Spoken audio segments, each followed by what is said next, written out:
औज़ुबिल्लाहि बिस्मिल्लाहिर्रहमानिर्रहीम। अस्सलाम वालेकुम। मैं लियाकत अली मेकन और आप देख रहे हैं बॉक्सिंग लियाकत। चैनल को यूट्यूब पे सर्च करें बॉक्सिंग लियाकत और चैनल को सब्सक्राइब करें। आज की गहरी बात आपके साथ, मियां नवाज शरीफ साहब एहतसाब चाहते हैं और बार बार एहतसाब की बात कर रहे हैं कि मुझे एहतसाब चाहिए, कि मुझे क्यों निकाला।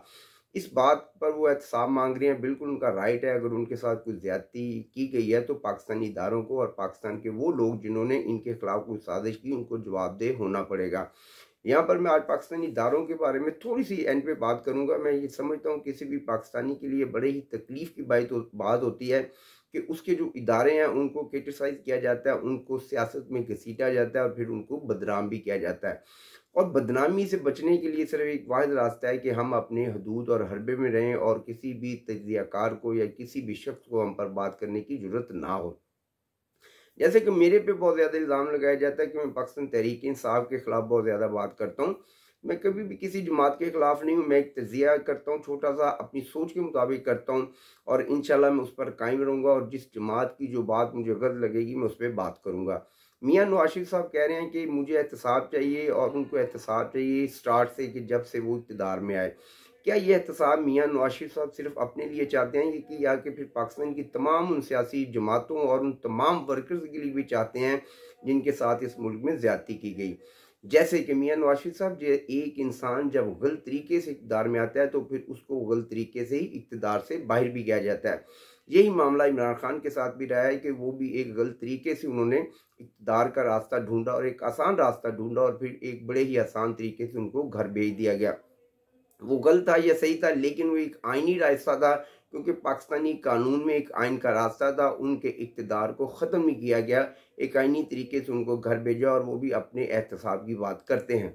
तो मैं देखें, इमरान खान जिस पोजीशन पर थे आप भी उसी पोजीशन पर हैं।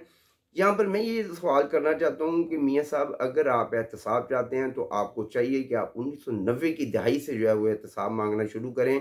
1990 में जब मोहतरमा बेनज़ीर भुट्टो की 2 दफ़ा हुकूमत की ख़त्म की गई, आपको इस पर भी बात करनी चाहिए। आपको उन लोगों के एहतसाब की बात करनी चाहिए जिन्होंने सुप्रीम कोर्ट जैसे एक बड़े इदारे पर हमला किया। आपको जस्टिस अब्दुल कयूम के साथ जो आपकी काल पकड़ी गई आपके छोटे भाई की, आपको उसका भी एहतसाब करना चाहिए कि आप जब मदाखलत करते हैं, इदारों से मदद मांगते हैं और फिर इदारे आपकी मदद करते हैं, और ये बाइस शर्मिंदगी है किसी भी एक जिम्मेदार पाकिस्तानी के लिए। इदारों को ये चाहिए कि अपने हदूद हरबे में रहें ताकि कोई भी तजियाकार टीवी पर बैठकर या सोशल मीडिया पर बैठकर उनके खिलाफ कोई बात ना करे। और हमें दुख होता है क्योंकि हम एक पाकिस्तानी हैं और किसी भी पाकिस्तानी के खिलाफ अगर और उसके इदारों के खिलाफ बात की जाए तो बड़ी तकलीफ होती है।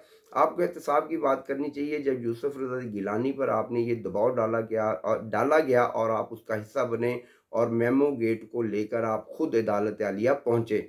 आपको बिल्कुल एहतसाब की बात करनी चाहिए। पाकिस्तान के उन तमाम सियासतदानों के खिलाफ भी उनके एहतसाब की भी बात करनी चाहिए जो आपके दौरे इक़्तिदार में जेलों में गए और आपने उनके खिलाफ बहुत ज़्यादा मुकदमात कायम किए।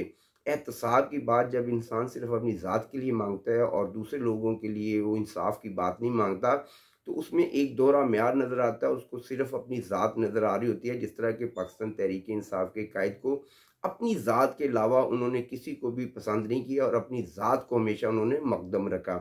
और हमेशा उन्होंने ये कहा कि जो मुझे पता है वो पाकिस्तान में या पूरी दुनिया को किसी को भी नहीं पता। और आज शायद वो इसी वजह से जेल की उस कोठरी में बंद हैं जिसमें उन्होंने अपने मुखालफिन को बंद रखने की कोशिश की। मैं ये चाहता हूँ कि अगर इमरान खान के साथ भी कोई ज़्यादती हो रही है तो बिल्कुल ज़्यादती नहीं होनी चाहिए। कानून के मुताबिक जो है वे पाकिस्तान में पाकिस्तानी इदारों को काम करना चाहिए और पाकिस्तानी इदारों को भी इस बात को लेकर बिल्कुल गौर व फिक्र करनी चाहिए।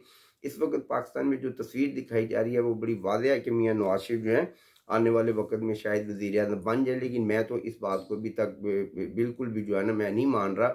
मेरा ज़हन ये काम नहीं कर रहा कि मियाँ नवाज शरीफ आने वाले वक्त में पाकिस्तान के वज़ीर-ए-आज़म होंगे। और मैं तो खैर ये चीख-चीख कर कह रहा हूँ, लेकिन जो भी हो वो आवाम की ताकत से उसको इक़्तिदार में आना चाहिए ताकि कल को वो भी ये ना कहे कि मुझे इंसाफ चाहिए और मुझे भी एहतसाब चाहिए जिन्होंने मुझे क्यों निकाला।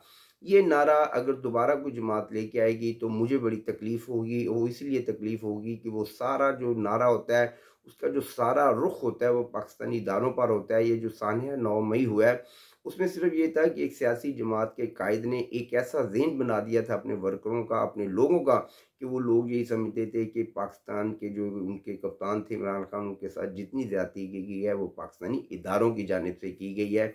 और फिर ऐसा सानहा 9 मई का जो है वो सानहा हम सब के सामने आया।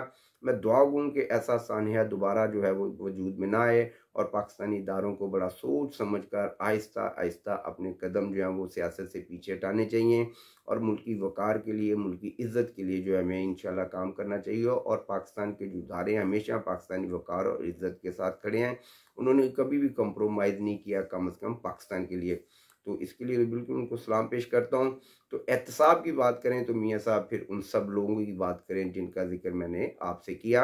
यूसुफ रज़ा गिलानी की बात मैंने इसलिए की कि सदर पाकिस्तान को उस वक़्त इस्तिस्ना हासिल थी और इस बात का आपको इल्म था, लेकिन उसके बावजूद आप कुछ लोगों के अलाकार बने और हुकूमत गिराने में और मिसाक़ जमहूरियत को सबूताज़ करने में आपका बहुत बड़ा किरदार है। और मियाँ शहबाज शरीफ साहब की खुफिया मुलाकातें बिल्कुल रिकॉर्ड पर मौजूद हैं कि वो कहाँ जाकर और किन से मुलाकातें करते रहे। उनमें चौधरी निसार भी उनके साथ हुआ करते थे। पाकिस्तान जिंदाबाद, मेरे इदारे पर जिंदाबाद। अस्सलाम वालेकुम।